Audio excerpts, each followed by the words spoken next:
Bienvenidos a un nuevo programa de A Ciencia Cierta.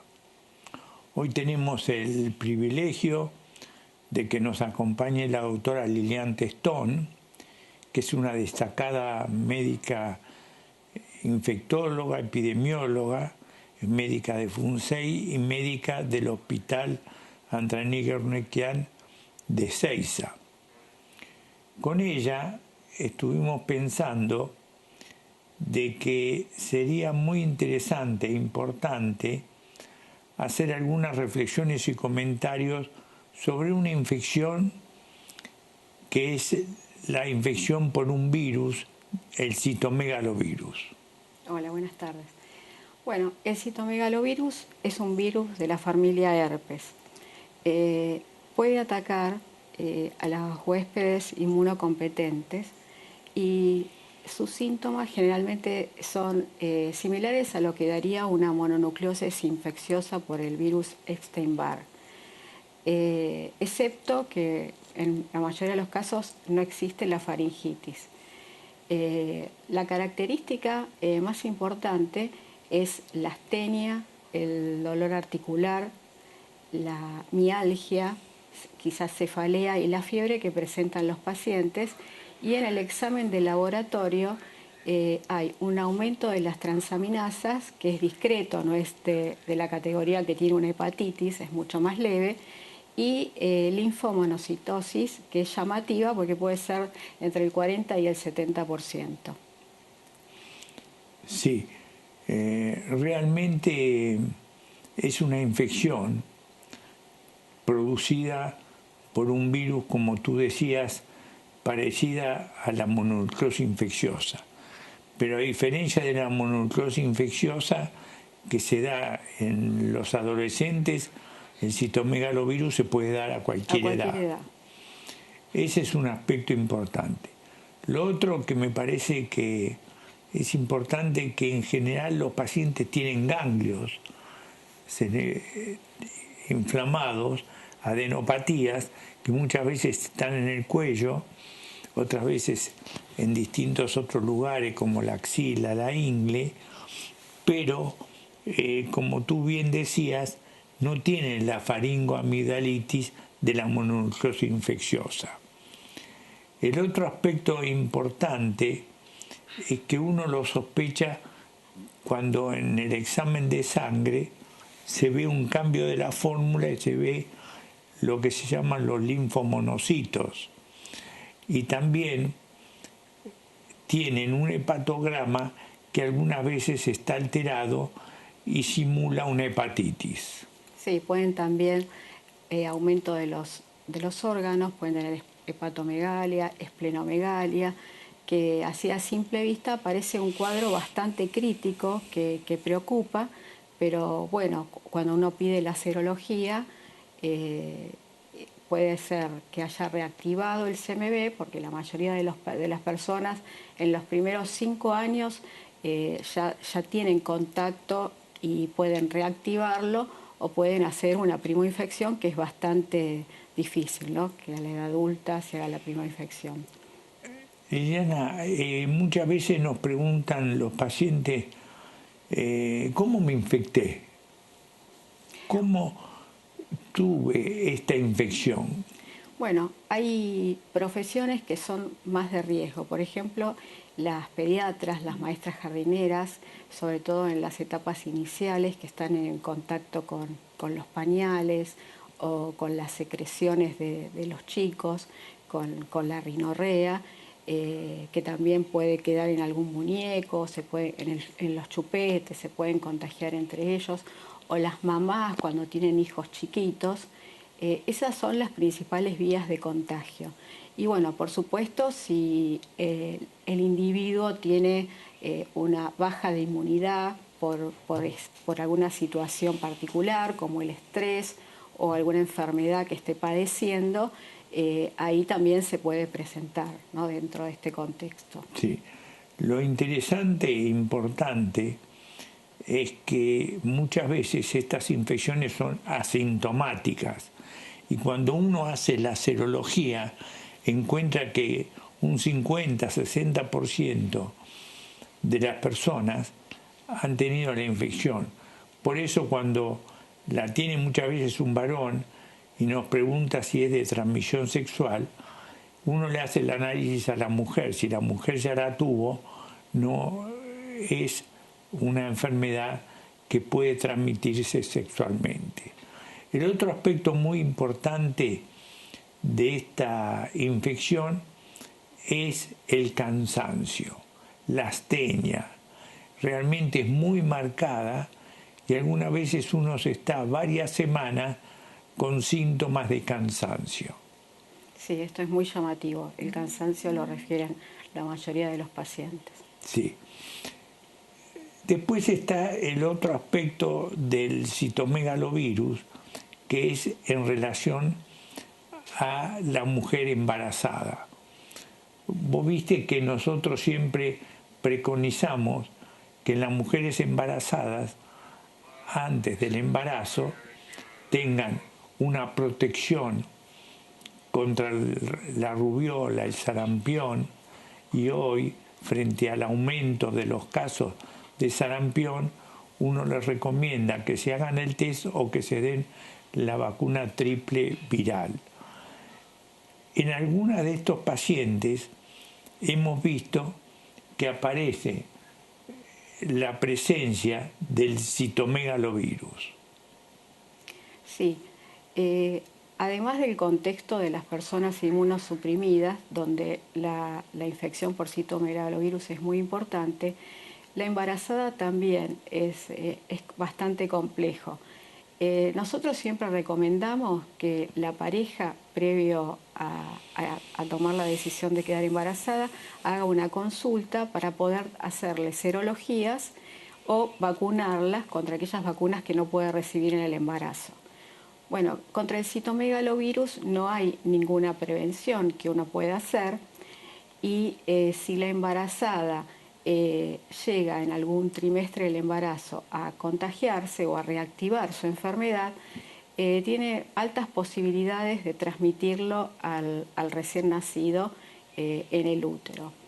Y este virus, como es un virus de la familia de los herpes, bueno, tiene una particular adherencia hacia lo que es el sistema nervioso.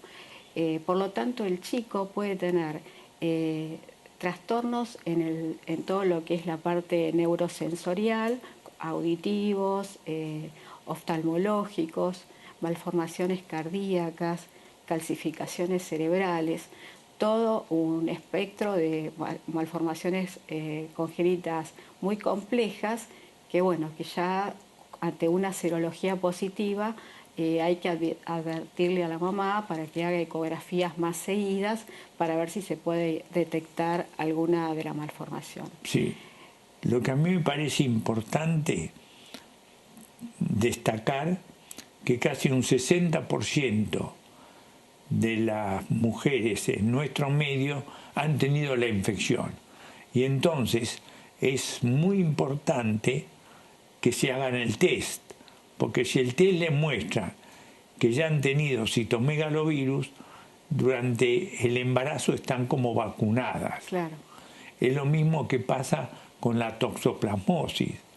La toxoplasmosis en la mujer embarazada, si se hace antes del embarazo o en el primer trimestre y le da positivo, están como inmunizadas. Ese es un aspecto importante.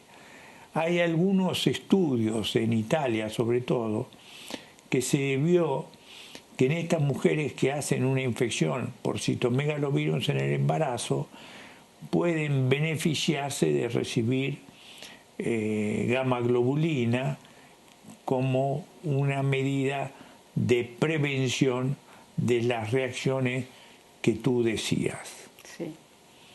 Pero si no, realmente nace el chico, se lo controla y nada más. Exactamente. Entonces, para ir resumiendo, tenemos que tener presente que el citomegalovirus es una infección frecuente, benigna, que se caracteriza por dar hepatitis, linfomonocitosis y un aumento de los ganglios. Y el otro aspecto que me parece importante es que muchas veces tienen un cansancio muy importante durante un tiempo a raíz de esta infección, que finalmente es una infección benigna. ¿Hay alguna otra recomendación que vos harías a los pacientes con citomegalovirus? Bueno, aquellas embarazadas que saben que son positivas, la única medida que se puede evitar es extremar las precauciones cuando están en contacto con chicos, con las mucosidades, y si tienen hijos más chiquitos, con los cambios de pañales, todo lo que se puede hacer. Sí, y lo que tenemos que tener presente es que, como tú bien decías, el virus se elimina por la orina de los recién nacidos, y entonces una de las causas más frecuentes de contagio es a través del manejo de los pañales, tanto del varón, del papá o de la mamá, en estas circunstancias. Pero realmente lo que podemos resumir y sintetizar, que es una infección frecuente, habitualmente benigna, con hepatitis y cansancio, y que realmente cuando uno la tuvo no se repite. Es muy raro que se repita. Puede reactivarse, pero generalmente no se reactiva. Ocurre. Muy bien, yo creo que con estas reflexiones sobre citomegalovirus, me parece que es finalmente importante recordar estas 3 o 4 cosas y saber que es distinta a la mononucleosis infecciosa, que aparece más en el adolescente con faringoamigdalitis, y que realmente, si bien tiene hepatitis, no tiene el cansancio que estos pacientes tienen. Mi querida Lilian, hay una situación importante que son las lesiones de los labios y las lesiones orales, que muchas veces la presentan los pacientes y se angustian en forma importante. ¿Qué nos podés decir de estas lesiones? Bueno, las lesiones orales son un tipo de vesículas que pueden ubicarse en el dorso de la lengua, o en las mucosas, o en el paladar blando, en las encías.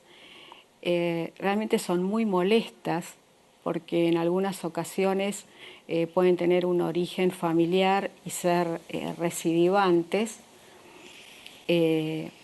Aproximadamente duran 7 a 10 días, y el origen puede ser varios factores. La mayoría son benignas, pueden manifestarse, como dije previamente, de ser hereditarias, también por traumatismos orales, especialmente mordidas, por falta de vitamina, sobre todo la vitamina A, la vitamina D, la vitamina E, y otras lesiones, sin embargo, son lesiones que podrían ser sistémicas y están relacionadas con algunas enfermedades reumatológicas. Claro que estas lesiones están acompañadas por otros síntomas, ¿no? Como ulceraciones genitales o trastornos oftalmológicos, bueno, que hace pensar que podría ser algo más de tipo sistémico. A mí me parece importante, cuando uno ve las lesiones, sobre todo en el labio, son habitualmente lesiones herpéticas. Y el herpes es un virus que uno lo adquiere desde muy chiquito y que muchas veces recurre a raíz del sol, del estrés, y entonces esas lesiones herpéticas, muchos pacientes nos dicen qué tenemos que hacer para su tratamiento.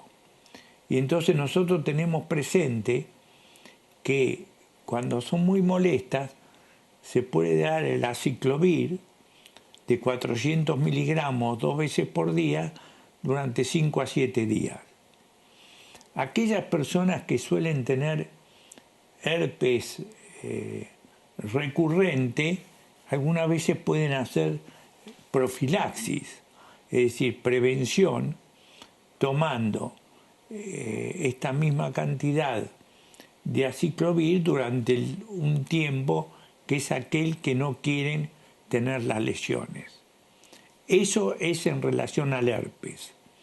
En relación al herpes, lo que tenemos que tener presente de distinguirlo del herpes zóster, porque el herpes zóster, que es de la familia, es en general unas lesiones mucho más importantes que aparecen en los adultos mayores, que puede aparecer también en la cara, pero aparece muchas veces en el dorso, en la espalda, y que el problema de la culebrilla o del herpes zóster, a diferencia del herpes simple, es la neuralgia posherpética.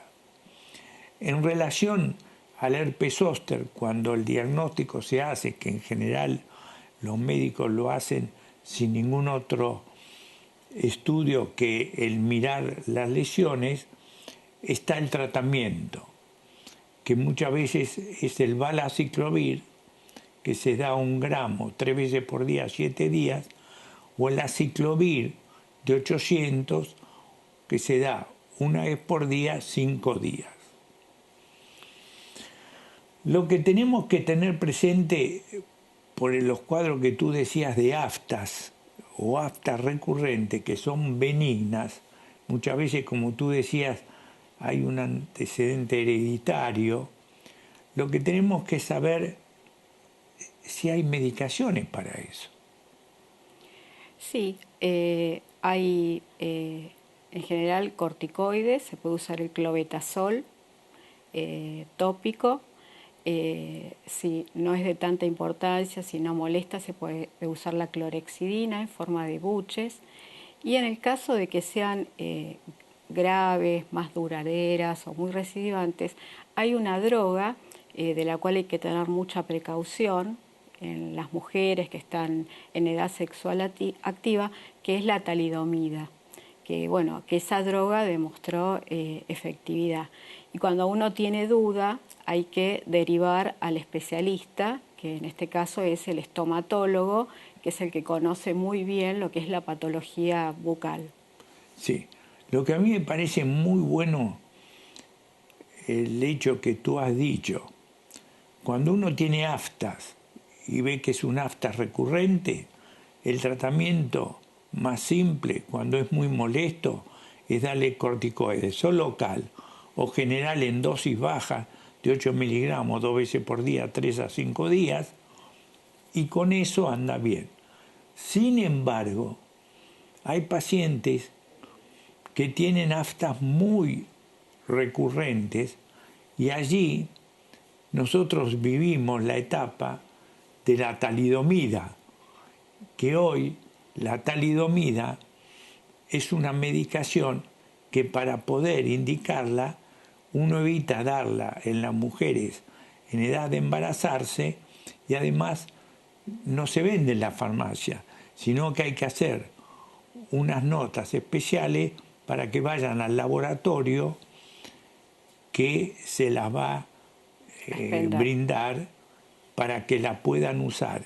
Y la talidomida en dosis baja de 50 miligramos 1 o 2 veces por día realmente ha resultado muy importante en estas situaciones. Y el otro aspecto que me parece que tenemos que tener presente, ahora que viene el verano, hay gente que tiene el herpes muy recurrente por el sol. Yo nunca me voy a olvidar, había una modelo que me decía, yo me voy a Punta del Este, no quiero tener herpes, y ella tomaba el aciclovir 2 veces por día durante el tiempo que estaba en Punta del Este y no tenía herpes. Quiere decir que el herpes se puede prevenir con dosis no muy elevadas y dadas en esta forma. Lo que me parece importante de lo que tú has dicho, Lilian, es tener presente que en la boca pueden salir otro tipo de lesiones. Y cuando las lesiones son importantes, como el líquen, o lesiones que realmente uno no sabe muy bien qué es, lo tiene que ver la estomatóloga o el estomatólogo, que ellos habitualmente la ven, cuando hace falta le hacen biopsia y nos indican realmente de qué se trata y cómo debe seguirse. ¿Qué pasa con el hantavirus?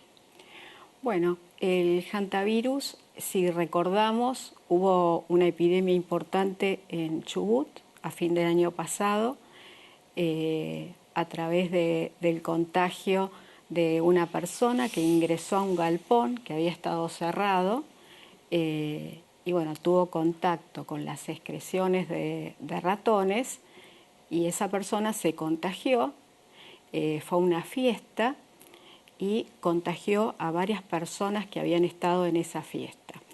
Y esto es un ejemplo muy válido porque hizo lo que es el desarrollo de la infección en su fase de transmisión del vector al humano y en su fase de transmisión interhumana, como se da en nuestro país, sobre todo en el virus que se encuentra en la región patagónica, y es bastante exclusivo de esa región, ¿no? La transmisión de persona a persona a través del contacto respiratorio.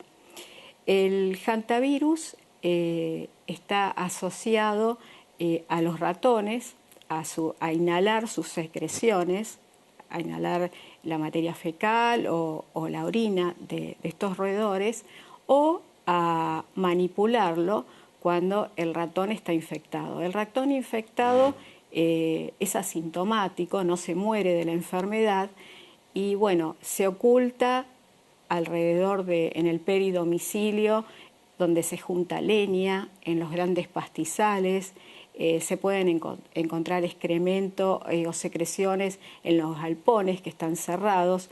Por eso las condiciones que cada persona tiene que tener al ingresar a estos recintos es de máxima seguridad, con barbijo, con botas, con guantes. Y me parece muy bueno lo que tú has dicho. El hantavirus de los Andes del sur se transmite persona a persona, pero tenemos que tener presente que existe también en la provincia de Buenos Aires y existe en muchos lugares del mundo, inclusive en Nueva York. Lo que tenemos que tener que cuando uno entra a un galpón o algún lugar cerrado, ventilarlo, limpiar los pisos, porque de esa forma vamos a tratar de evitar la inhalación de los excrementos o la orina de estos ratones que pueden darnos la enfermedad. Yo creo que estos conceptos son muy importantes y acuérdense, mis queridos amigos, que frente al hantavirus lo más importante es ventilar los lugares cerrados que uno entre en cualquier lugar del país y sobre todo tratar de que si uno está con problemas respiratorios porque se infectó, consultar a buenos especialistas. Muchas gracias por habernos acompañado en este programa de A Ciencia Cierta. Gracias.